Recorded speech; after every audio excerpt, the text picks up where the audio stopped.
Good evening and thank you for choosing KIMA Action News Live at 6. I'm John Kennedy O'Connor.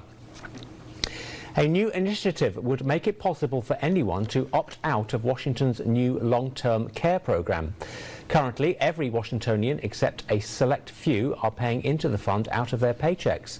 Reporter Alahna Martinez joins us now in studio. Alahna, if passed, what will this mean for the WA Cares program?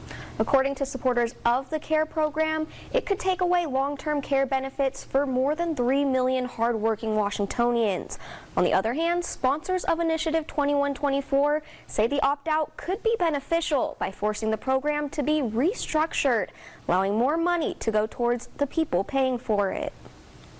The WA Cares Act is the first state government-run version of a long-term care benefit program, which is funded by a payroll tax. When the program first rolled out, there was a window where people who met certain requirements could opt out.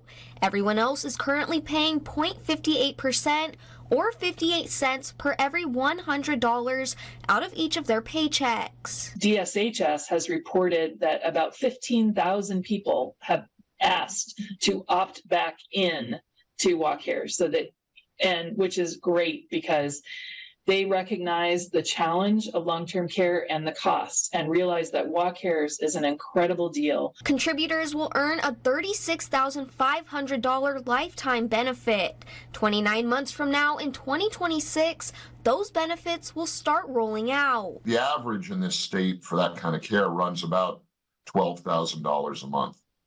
So the program only gives you about 3 months worth of coverage and maybe not even that much. WA Cares was designed to provide long-term, affordable care covering a wide range of services, including in-home care, caregiver payments, and transportation. Our data says 70% of people will get ill and need some type of long-term care insurance or long-term care coverage in the future. But State Representative Jim Walsh says the program has been flawed since the beginning. That's why he's sponsoring Initiative 2124.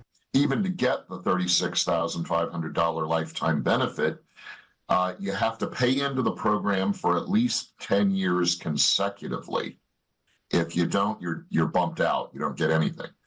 And you have to be resident in Washington when you make a claim. The initiative would allow anyone to be able to opt out of the program and not have to contribute any of their paycheck. This could make the amount coming out of checks increase for others, but Walsh says the increase is inevitable whether or not the initiative passes. Initiative 2124, along with 5 others, are waiting to be heard by the legislature. If it's not heard or voted on, it will go to the people to vote on in this November general election.